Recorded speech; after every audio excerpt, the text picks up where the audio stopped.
Hello, everyone. My name's April, and I'm a blogger. I'm in high school and I'm going to college next year, but I spend all my free time on my hobbies. I have my own YouTube channel.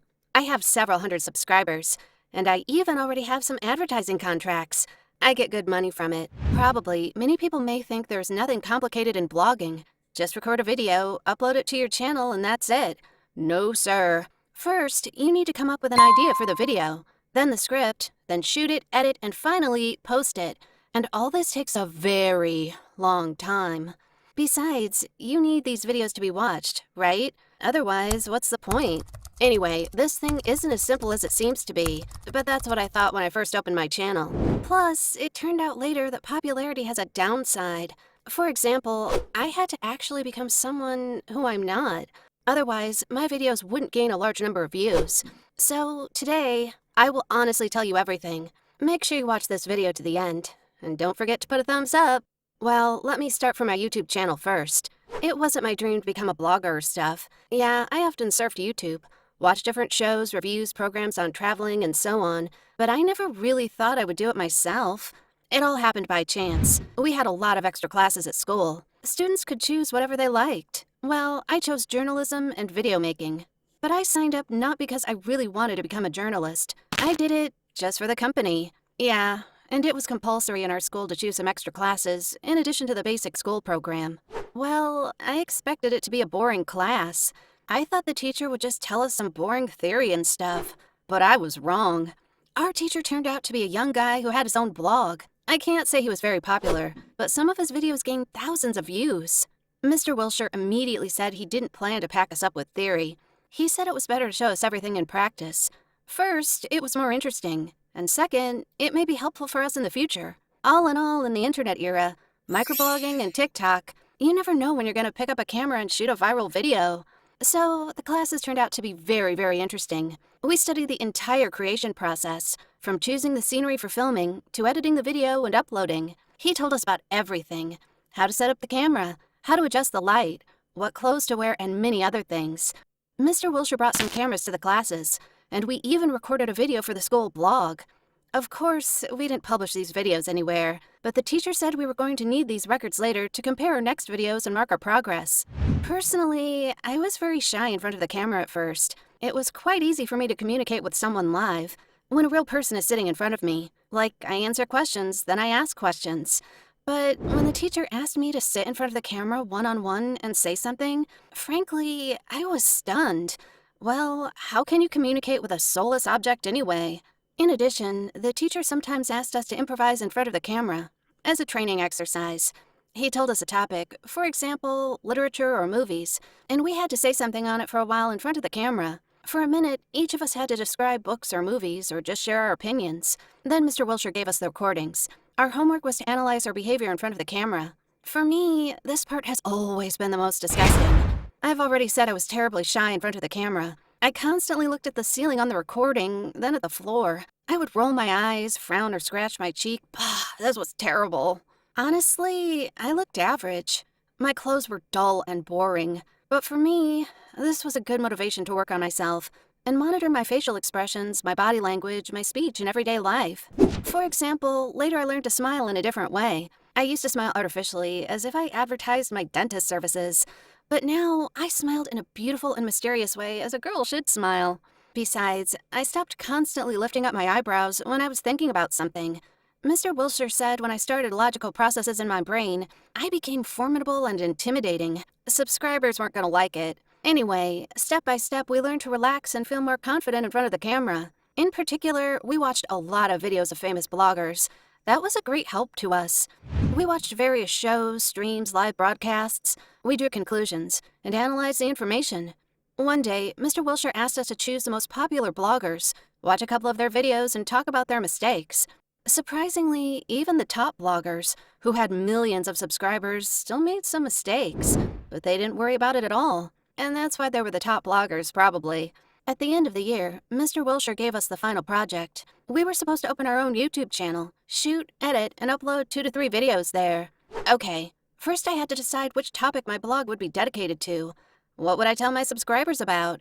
Why should they watch my channel after all? Because there are tons of different content on YouTube. The task was really difficult. Mr. Wilshire said the success of a blogger depends on many things: how you behave in front of the camera, how you communicate with the audience, even the pace and volume of your voice matters. But the main thing, of course, was the content. That's what you're talking about on your channel, and it definitely should be something unique, so that the viewers who got to your channel wanted to stay there and subscribe to it. I started thinking, where was I an expert? What helpful information I would bring to my viewers? Immediately, I thought about my hobbies. I love cooking, especially various kinds of pastries and sweets. But there are a lot of food bloggers on YouTube, Instagram, and TikTok. They are countless. And among them are many professional chefs with a lot of years of experience. Definitely, I was no match for them. In addition, to shoot the recipes, you need to occupy the kitchen for at least 5 to 6 hours, and I don't think my mom would be too delighted with this idea. Well, I also listen to K-pop, but it's unlikely anyone on YouTube can be surprised by the fact that a girl from the US listens to Korean music. So what? And what specific knowledge do I have here? None. Except that I knew the names of all the members of the BTS and the NCT bands. Of course, this was cool, but I think that many people can do it. By the way, my friend, who is also fond of K-pop, suggested that I record video reactions to the clips of my favorite bands, like an idea for a blog. It's quite popular on YouTube now, and some reactions even reach the artists themselves. But such videos require a strong portrayal of delight, hysteria, and a heavenly satisfaction from what you see. Well, my friend could do it. I definitely couldn't. I always watched the clips in complete silence. I only smiled from time to time. Anyway, things didn't work out with the K-pop somehow, but I left this idea as a backup option, in case I didn't come up with anything else. By the way, while being interested in K-pop, I was also keen on other aspects of life in South Korea. For example, their films, customs, and traditions. Their beauty industry, which is known all over the world, and many, many other things. I even thought I could find myself a friend from South Korea and have live discussions with him about some peculiarities of his country and talk about how our cultures differ. But as luck would have it, there wasn't any Korean guy or girl among the people I knew. So this thing remained just an idea. And when I was almost desperate, a brilliant idea came to mind. I've already said I was interested in the Korean beauty industry. Well, I often ordered cosmetics and skincare products from Korean websites. Creams, masks, tonics, CC creams, sponges, shadows, lipsticks, and much more. My mom also appreciated the quality of these cosmetics, so she invested in this and helped me buy various new products. As a result, after 2 years of my passion for South Korea, I tried a lot of things, and I could easily tell in front of the camera which cream is suitable for this or that type of skin, how to make day or evening makeup with just a few tools, and so on. Anyway, this idea seemed very interesting to me. I told Mr. Wilshire about it, and he approved. Then I started working. The preparation took quite a long time. I needed to order cosmetics, read various reviews about it, and so on, because I had only my own opinion on it. I also needed to carefully study the composition and the cosmetologist's reviews on the ingredients. Anyway, I decided to really plunge into this topic before making a video. My classmates who went to the video production classes with me were surprised by my serious approach to business. After all, no one forced us to continue blogging after we got our graduation certificates. It was just enough to shoot 2 to 3 videos, upload them, get your assessment, get a certificate, and forget about it. But somehow, I wanted it to be perfect. I never liked doing anything half-ass, and I wasn't going to give up. I dedicated my first video to the most popular brands of Korean cosmetics. I think many girls know them: Misha, Dr. Jart, Innisfree. I tried to speak briefly and stick to the point. I demonstrated the products, shared my opinion, and shared a few links in the video description with the appropriate online stores. Anyway, I did my best. I edited this video for a long time. I added some cool emojis and GIFs, captions, and so on. After all, my potential audience were girls, so me and my videos had to be 100% cute and pleasant to watch. I really hoped that when I uploaded my video, a crowd of people would suddenly come running to watch it. Well, Mr. Wilshire didn't say anything about promotion or gaining views, but I wanted to do it myself because I wanted people to watch it. I tried, prepared, filmed. It turned out to be a really cool review, which was watched by 5 people. My mom, some friends, and Mr. Wilshire. By the way, he was very pleased with my work. He praised both the way I behaved on camera and the content I prepared, but I was annoyed no one was watching me. Do you think I could leave everything as it was? No sir. I started surfing various forums, reviews, articles, and online versions of fashion magazines. Anyway, all the sources that somehow mentioned Korean cosmetics. I left comments everywhere with a link to my video. Then I climbed on various marketplaces and left a link there. in the reviews for their cosmetics. I mentioned their products in my videos. Finally, I went to social media and also left a link there, wherever it was relevant to the topic. I wanted to get at least a few hundred people interested, who would then pull the rest of the viewers to my blog. And if you think my ad didn't work out, you're wrong. It worked. Well, the subscribers didn't start flooding me, but okay. 20 people came. But they immediately subscribed to the channel and even left a few comments. This inspired me and I started preparing new videos. Let me remind you that I needed to shoot 2 to 3 videos only to get the final project done. Surprisingly, I was so taken by the work that when I came to my senses, I realized I had already recorded 10 videos and I didn't want to stop. I really liked what I was talking about.